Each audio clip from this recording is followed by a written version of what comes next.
Best story you have from taking one of the Stanley Cups you've won for the day somewhere? Well, when we first won the Stanley Cup, we created the whole persona of the players taking the cup. Oh, for a day? No, we just took it for as long as we wanted. So the first time we won it, I was sitting in the locker room, and I was the last guy to leave the locker room. The Stanley Cup was there, and I was standing beside my dad. And I said to Glenn, "Say there, what do we do with the Stanley Cup? Because we never won it." Yeah. He goes, "Well, you guys won it, take it."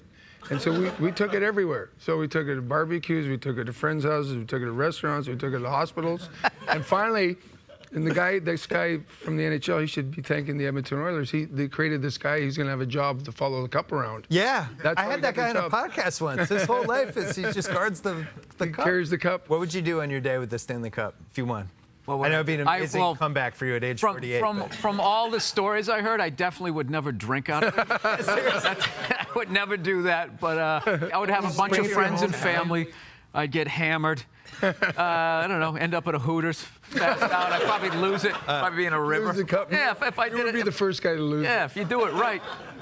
Better hecklers, like a medium-level comedy club or an NHL game? Depends on the city.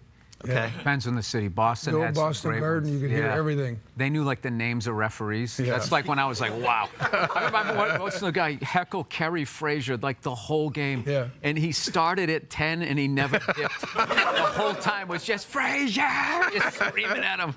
Should any NHL ticket cost more than $99? Or if you're going to watch Crosby or Ovechkin, yeah, because those guys are worth it. It still feels like a blue-collar sport to me.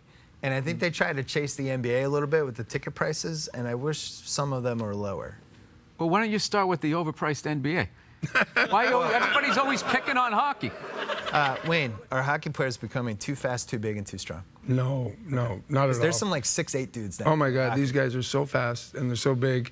I took my son to an NHL game a few years ago. He was like 8 years old. And I like sitting down by the ice like you do. Yeah. So the Kings are always nice and they give me seats down by the ice. And after the first period, my son looked at me and he said, "Okay, did you really play in this league?" I said, "Yeah, it is fast." What's your favorite seat if you could sit in any seat? I like to sit in the corner right on the ice. What about you? I actually like sitting center ice upper deck. Oh, for the wide view. Yeah, I like seeing the whole thing. goalies. I like sitting there for football. I sat there once. See, I can have the same view from the corner on the ice as he has from up top. True. Yeah, that's why he's the great one. And I tell jokes.